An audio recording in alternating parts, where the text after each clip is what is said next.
Magandang gabi, Luzon, Visayas at Mindanao. Narito na ang nagkakaisa at pinakamalawak na pagbabalita. Sa pangunguna ng Presidential Communications Office na kinabibilangan ng Philippine Information Agency, Philippine News Agency, Presidential Broadcast Service, Radyo Pilipinas, IBC at PTV. Ihahatid namin ang mga komprehensibo at mahalagang balita mula sa iba't ibang bahagi ng bansa. Mula sa PTV, ako po si Joshua Garcia. Ito ang Balita Pambansa. Ngayong gabi sa Balitang Pambansa, Pangulong Ferdinand R. Marcos Jr. at First Lady Liza Araneta Marcos dadalo sa libing ni Pope Francis sa Sabado. 20 pesos per kilong bigas, unang ipatutupad sa Visayas. Pangulong Ferdinand R. Marcos Jr. pinangunahan ang pagbubukas ng kauna-unahang A1 ready na hyperscale data center sa bansa. Malacanang, kinumpirma ang pagbisita ni Japanese Prime Minister Ishiba Shigeru sa Pilipinas sa susunod na linggo. Pagpapatibay ng kooperasyong may kinalaman sa ekonomiya at depensa, inaasahang magiging sentro ng pagpupulong ng dalawang bansa. Una po sa ating mga balita, dadalo si Pangulong Ferdinand R. Marcos Jr. at First Lady Liza Araneta Marcos sa libing ni Pope Francis. Kinumpirma ito ni Palace Press Officer Undersecretary Attorney Claire Castro. Bagamat wala pang eksaktong detalye kung kailan naalis ang first couple patungong Vatican, nakatakda ang libing ng Santo Papa sa Sabado sa St. Peter's Square. Una na naghayag ang ilang world leaders na dadalo sa burol ni Pope Francis gaya ni US President Donald Trump. Kamakailan ay nagpaabot ng pakikiramay si Pangulong Ferdinand R. Marcos Jr. sa mga Katoliko sa buong mundo kasunod ng pagyao ng Santo Papa. Samantala, ilulunsad na sa susunod na linggo ang pagbibenta ng 20 pesos kada kilong bigas. Yan ang napag-usapan sa pagpupulong ng mga gobernador ng Visayas kasama si Pangulong Ferdinand R. Marcos Jr. at ang Department of Agriculture sa Cebu. Ang detalye sa Balitang Pambansa ni Jessie Atienza ng PTV Cebu. Nakuna ng Cebu Media ang pag-alis ni Pangulong Ferdinand R. Marcos Jr. sa Cebu Provincial Capital na sinamahan ni Cebu Governor Gwen Garcia. Ito'y matapos pasinayaan ang pagpupulong kasama ang Department of Agriculture at ang mga gobernador ng Region 6, 7 at 8. Humarap sa media si Agriculture Secretary Francisco Laurel Chiu Jr. at kinumpirma na magsisimula na sa susunod na linggo ang pagbebenta ng 20 pesos kada kilo na bigas sa Visayas na agad ipapatupad din sa buong bansa. Basically, yung mechanics nun, since bumaba ng world prices at bumaba na rin ang presyo ng bigas in general, yung gap between the 20 pesos and yung current market prices of 32 to 33 pesos sa merkado ay napag-usapan na isi-share yun, yung gap na yun between the national government and yung selected LGUs that will be participating in the program. So kung 13 pesos yung gap, yung 33, magpapaming 20, so 650 ang shoulder will be DA and through FTI, the food terminal, and the 650 will be shouldered by the participating LGU. Pinagpaplanuhan na ngayon ng mga gobernador kung papaano maipapamahagi ang pagbebenta ng 20 pesos kada kilong bigas sa kani-kaniyang lalawigan. When they came over here, they were going to launch this for Region 6, 7, and 8, Visayas. When they took off, when they landed, they decided it would be national. The President, gave us an avenue where we can get cheaper rice. The LGUs will subsidize a bit, but the distribution on how it will be given to the people, how it can be accessed by the people, is really up to the LGU. So we have different strategies. That's why we were kind of debating. Because again, this is an experiment, but it's a commendable program. Kinatuwa naman ng mga gobernador dahil sa wakas, mabibili na rin ng taong bayan ang ipinangakong abot kayang presyo na bigas ni Pangulong Ferdinand R. Marcos Jr. The President himself that has taken up the fulfillment of his promise, but he is able to see it on a more holistic level. The Department of Agriculture being on board, and as was already discussed, our palay farmers also now being assured of a ready market. So, well, logistically, Visayas region is parang isang almost the same area lang naman tayo lahat. So working together with other governors from the Visayas, it's also parang reassuring din sa amin na may tutulong din sa amin. Ayon sa mga gobernador, pinag-aaralan na rin ng pamalaan na mapanatili ang pagbebenta ng 20 pesos kada kilo na bigas hanggang sa matapos ang termino ni Pangulong Ferdinand R. Marcos Jr. Mula sa PTV Cebu, Jesse Atienza para sa Balitang Pambansa. Pinasinayaan ni Pangulong Ferdinand R. Marcos Jr. ang paglulunsad ng pinakamalaki at kauna-unahang hyperscale data center sa bansa. Ang detalye sa Balitang Pambansa ni Glazel Pardilla ng PTV Manila. Paglapag ng kamay ni Pangulong Ferdinand R. Marcos Jr. sa umiilaw na cube na ito, agad na sinimulan ang countdown. 1, 2, 3.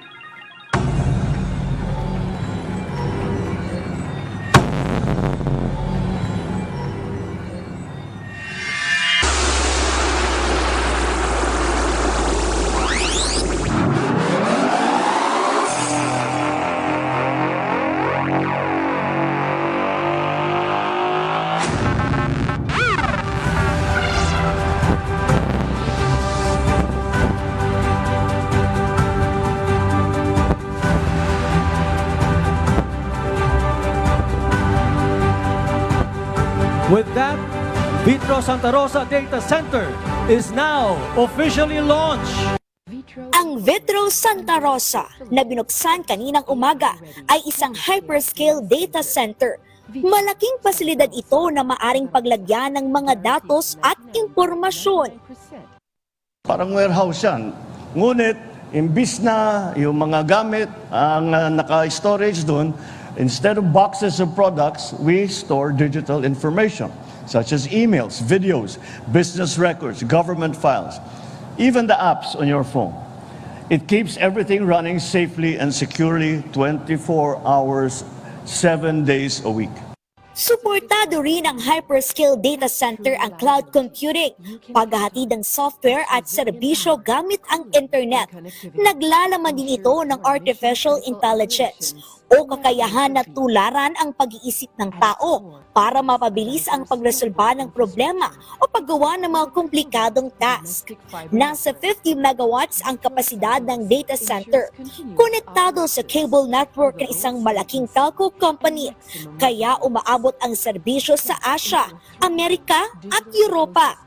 Ang ibig sabihin, tiyak na lalaki pa ang potensyal ng Pilipinas na maging digital gateway sa mundo at makapaghikayat ng mas maraming technology investors o negosyante na mamuhunan sa Pilipinas. It stands as proof that the Philippines is future ready for the digital realm. There is some work left to do, but we are ready to do that work so we can be an equal player in the world of data and data processing. The inauguration of VSR signaled the country's readiness to attract the world's largest technology companies and showcase our regional competitiveness in the digital space. Itinayo ang Vitro Santa Rosa sa probinsya ng Laguna na refleksyon ng pagsisikap ng pamahalaan na itaguyod ang regional development o pantay-pantay na pag-unlad sa mga rehiyon sa bansa. Kasabay ng pagtatatag ng Vitro Santa Rosa, puspusan ang pamahalaan sa pagtatayo ng mga digital infrastructure. Noong April 2024, inilunsad ang National Fiber Backbone Phase 1 na magpapabilis sa internet speed sa buong bansa. Kasalukuyan, papalo na sa 11 milyong mga online user ang nakapagbenepisyo mula sa libreng public internet access program ng pamahalaan. Siniguro naman ng administrasyon ni Pangulong Marcos ang pagpapabilis sa mga energy projects para masiguro na mapibigyan ng sapat na kuryente ang mga data digital infrastructure. The Filipino student who studies and conducts research online, the small business owner who relies on social media and e-commerce, the Filipino worker who lives far from his or her family, counting on technology to bridge that distance. This technological infrastructure strengthens connection, not just digitally. It ensures that innovation fosters connection, brings opportunities, and uplifts lives. Mula ika-56 na pwesto sa Global Innovation Index ranking ng Pilipinas noong 2023, umabante sa ika-53 ang Pilipinas nakaraang taon. Salamin ito ng pagsisikap ng pamahalaan na paunlarin ang sektor ng teknolohiya at ekonomiya ng bansa. Kalezal Pordilia, Balitang Pambansa. Formal nang inendorso ng mga lokal na opisyal ng Pampanga ang senatorial candidates ng Alyansa para sa Bagong Pilipinas.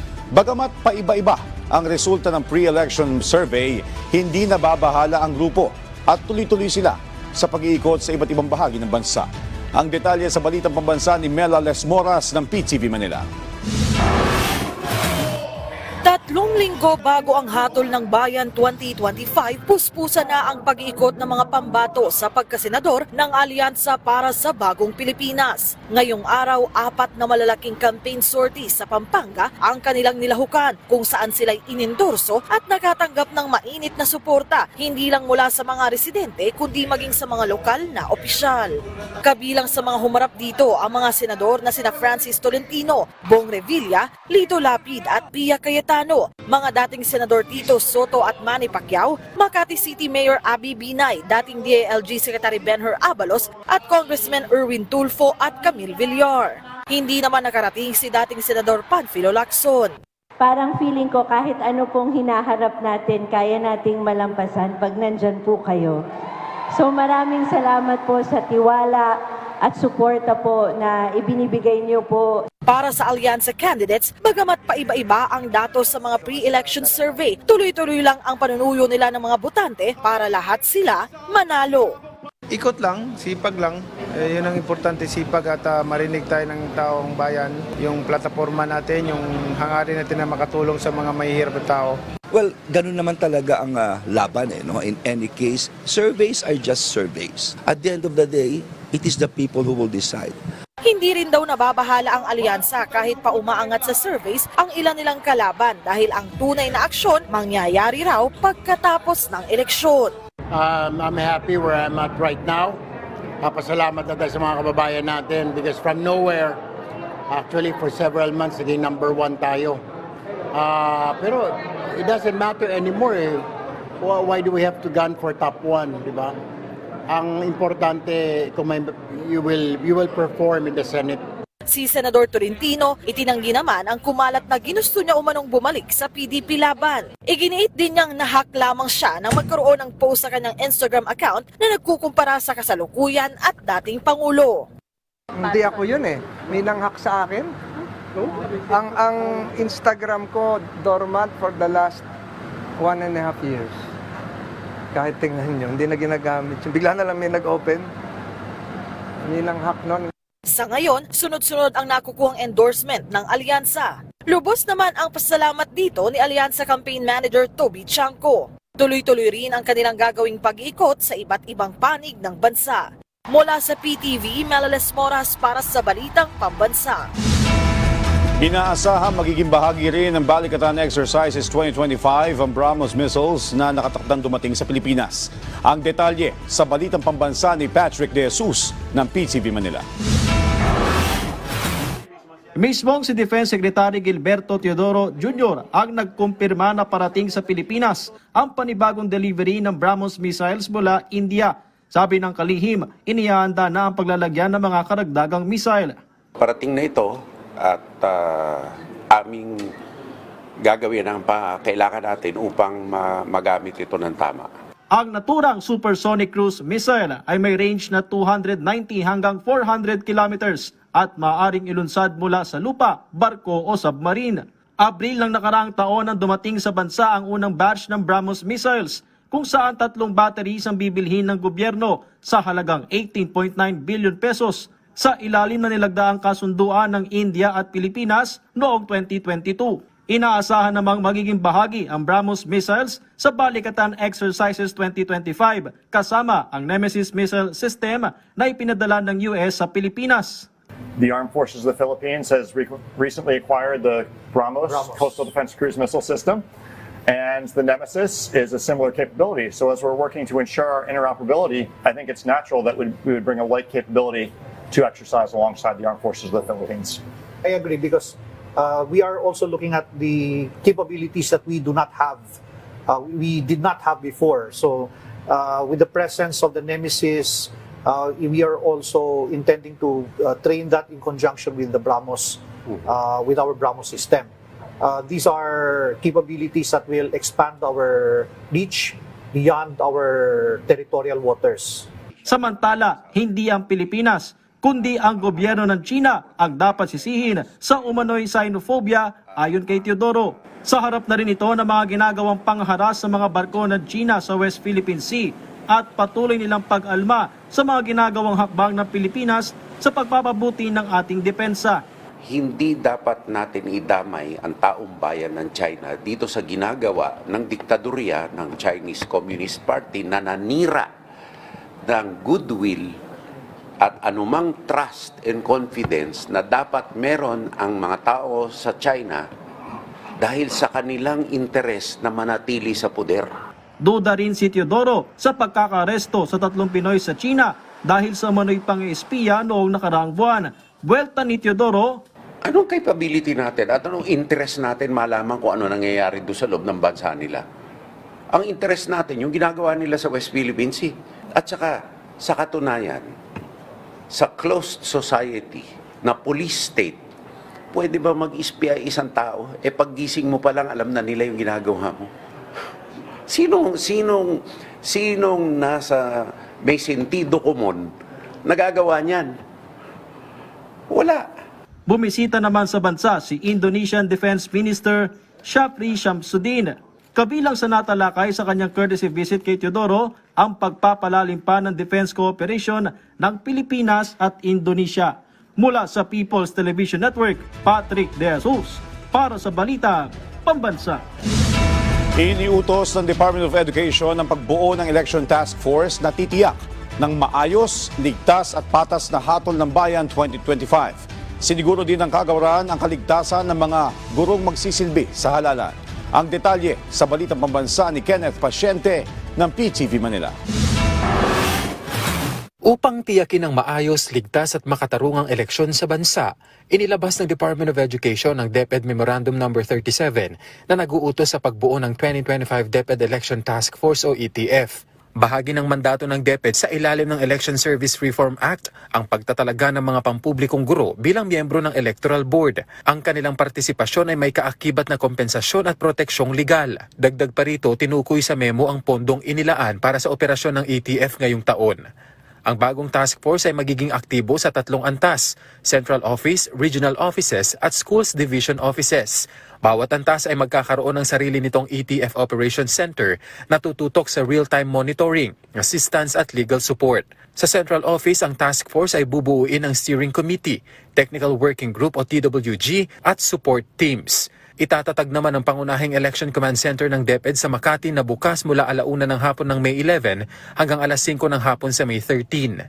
Nilinaw din sa memo ang mga benepisyo ng mga miyembro ng ETF na maaaring makatanggap ng honoraria o di kaya ay mag-claim ng overtime pay o ng compensatory time off. Mahigpit namang pinaalalahanan ng DepEd officials at personnel na umiwas sa electioneering at pangangampanya upang mapanatili ang integridad at non-partisan na papel ng DepEd sa panahon ng eleksyon. Muli namang tiniyak ng kagawaran ang kapakanan ng mga guro na magsisilbi sa papalapit na eleksyon. Sa ilalim kasi ng Memorandum of Agreement na pinirmahan sa pagitan ng DepEd, COMELEC, Armed Forces of the Philippines, Philippine National Police at iba pa, maglalaan ng legal at medical na tulong para sa mga guro at kawani na itatalaga sa election service. Pinaiigting din nito ang koordinasyon sa pagitan ng mga ahensya upang masiguro ang kanilang kapakanan. Nangako rin ang Integrated Bar of the Philippines o IBP na magbibigay ng legal na tulong sa mga guro na maaaring harapin ang reklamo kaugnay ng kanilang pagtupad ng tungkulin sa halalan. Kenneth Pasyente, Balitang Pambansa. Samantala, nakatakdang bumisita sa bansa si Japanese Prime Minister Ishiba Shigeru sa susunod na linggo. Ayon niyan sa Presidential Communications Office. Sa April 29, Martes, inaasahan darating si Shigeru para sa kanyang 2 araw na official visit.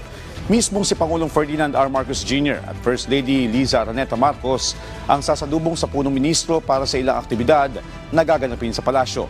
Naglalayo ng pulong ng dalawang lider na mas palalimin at pagbutihin pa ang kooperasyon ng dalawang bansa pagdating sa ekonomiya, depensa at people-to-people cooperation. Pangungunahan ni Cardinal Giovanni Battista, Dean ng College of Cardinals, ang funeral mass ng namayapang si Pope Francis ngayong April 26. Ang detalye sa Balitang Pambansa ni Gab Villegas.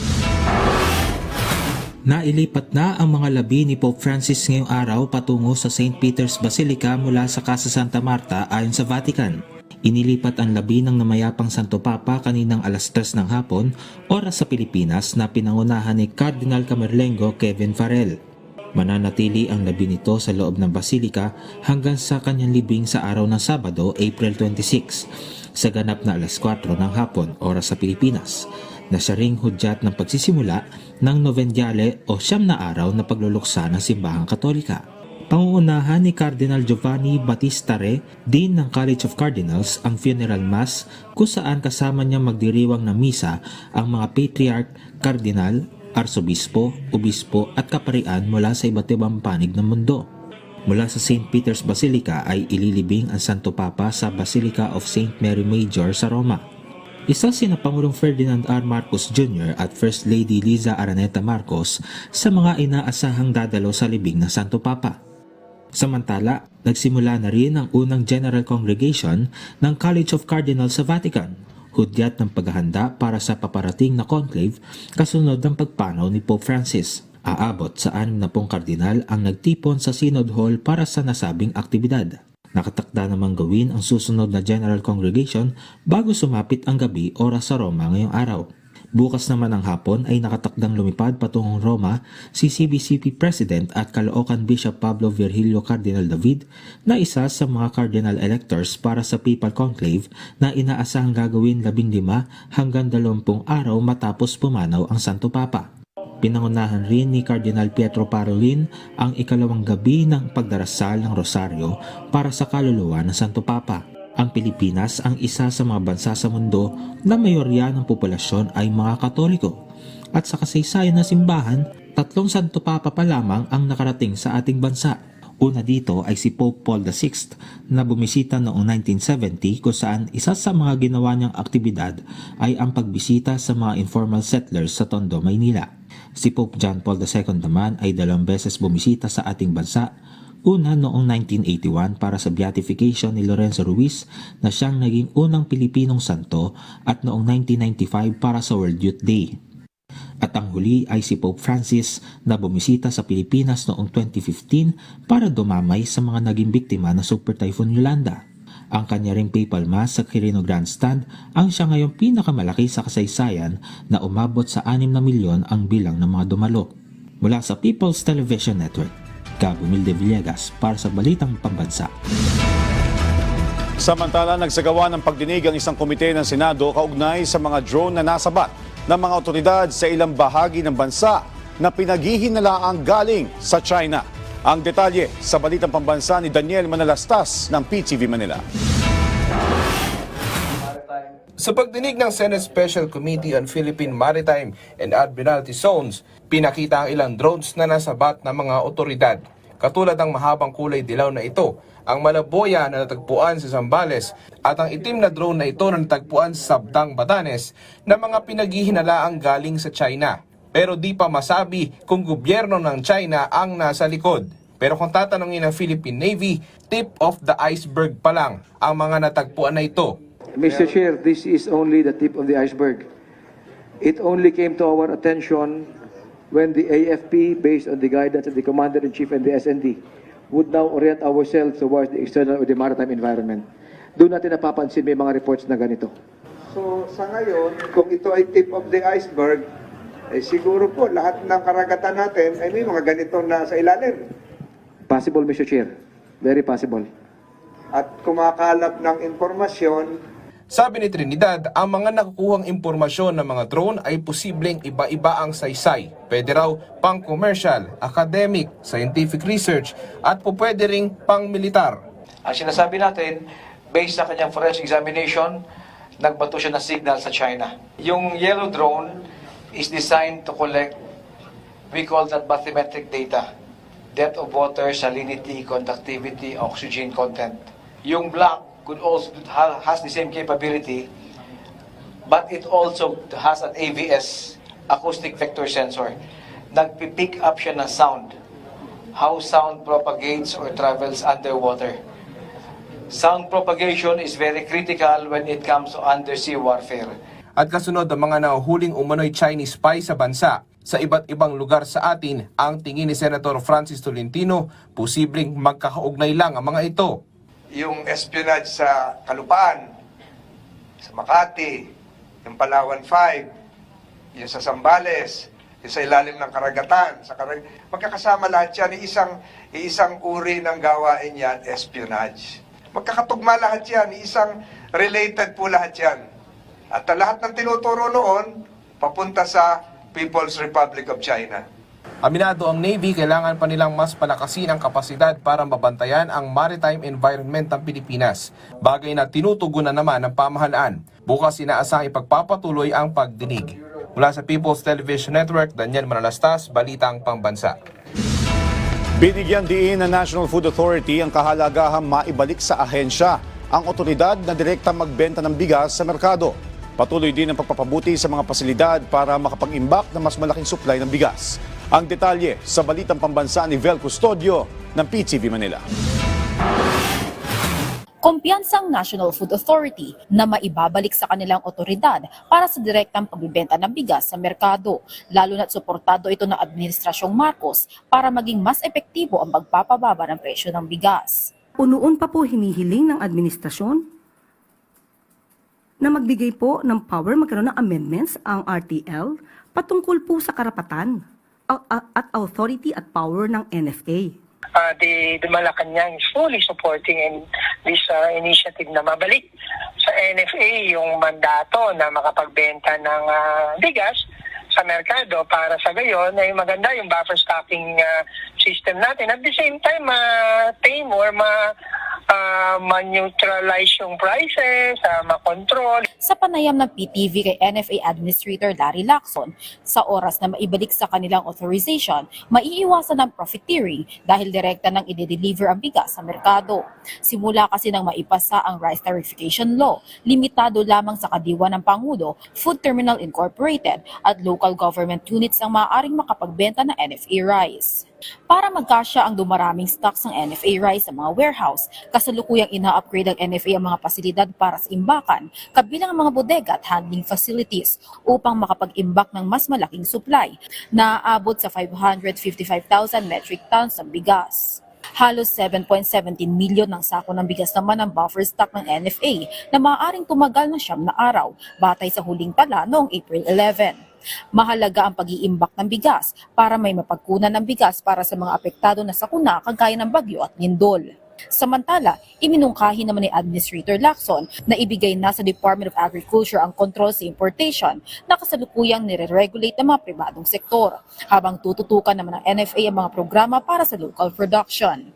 Mula sa People's Television Network, Vel Custodio, Balitang Pambansa.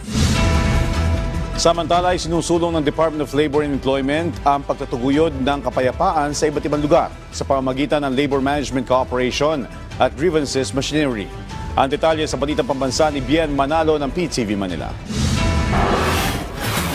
Patuloy na pagtataguyod ng kapayapaan sa mga lugar paggawa. Yan ang isinusulong ng Department of Labor and Employment sa pamamagitan ng Labor Management Cooperation at Grievances Machinery. Sa panayam ng AFP Radio kay Maria Teresita Dilac Samanacancio, ang Executive Director 4 ng National Conciliation and Mediation Board, sinabi niya na nagiging plataporma o mekanismo ang LMC sa pagkakaroon ng bukas na komunikasyon at aktibong partisipasyon sa pagitan ng employer at mga manggagawa. Dahil dito, naiiwasan ang hindi pagkakaunawaan, mas napapalalim ang tiwala at ugnayan ng bawat isa at nagiging mas maayos at produktibo ang samahan. Ang kooperasyon na to ay nakakatulong ng malaki, hindi lang sa kapakanan ng bawat isa, kundi pati na rin sa tagumpay ng buong kumpanya. Ang magandang balita, nagbibigay ang Labor Department ng libreng seminar at training kaugnay sa LMC at grievances machinery sa iba't ibang dako ng Pilipinas. Dito ay ipinapaliwanag nila ang mga benepisyo ng pagkakaroon ng LMC sa kumpanya at organisasyon. Ilan sa sangkap para maging matagumpay ang LMC ay pagkakaroon ng right attitude, gaya ng respeto at pagiging matapat, right skills o tamang kasanayan at suitable structure o pagkakaroon ng tinig na kakatawan sa bawat panig. Ang LMC ay sumasagisag sa tunay na diwa ng pakikipagtulungan at kooperasyon between labor and management upang makamtan ang relasyong payapa. Samantala, pinaghahandaan na ng DOLE ang nalalapit na Labor Day sa darating na Mayo 1, kung saan magkakasa ang ahensya ng mga job fairs sa iba't ibang panig ng Pilipinas. Mula sa PTV Manila, Bien Manalo, Balitang Pambansa. Umabot na sa 45 degrees Celsius ang pinakamataas na heat index sa Dagupan City ngayong araw ayon sa Pag-asa, habang 44 degrees Celsius naman sa Tuguegarao City at Apari, Cagayan. Nasa 22 lugar naman sa bansa ang maglalaro sa 42 hanggang 43 degrees Celsius ang heat index. Kabilang dito ang Laoag, Ilocos Norte, Casiguran, Aurora, Iba, Zambales, Olongapo City, Cavite City, Legazpi, Albay, Puerto Princesa City, Palawan. Kahapon, 44 degrees Celsius ang heat index sa Apari, Cagayan, Cavite City, Dagupan City at Tuguegarao City. At dyan po nagtatapos ang 30 minutong ulat sa bawat sulok ng bansa. Samahan niyo kami muli mamayang alas 9:30 ng gabi para sa updated at pinalakas pang balitaan. Ito ang pinalawak na puwersa sa pangunguna ng Presidential Communications Office, kabilang ang Philippine Information Agency, Philippine News Agency, Presidential Broadcast Service, Radyo Pilipinas, IBC at PTV. Mula sa PTV, ako po si Joshua Garcia, hatid sa inyo ang komprehensibong paghimay sa mahalagang usapin dito lang sa Balitang Pambansa.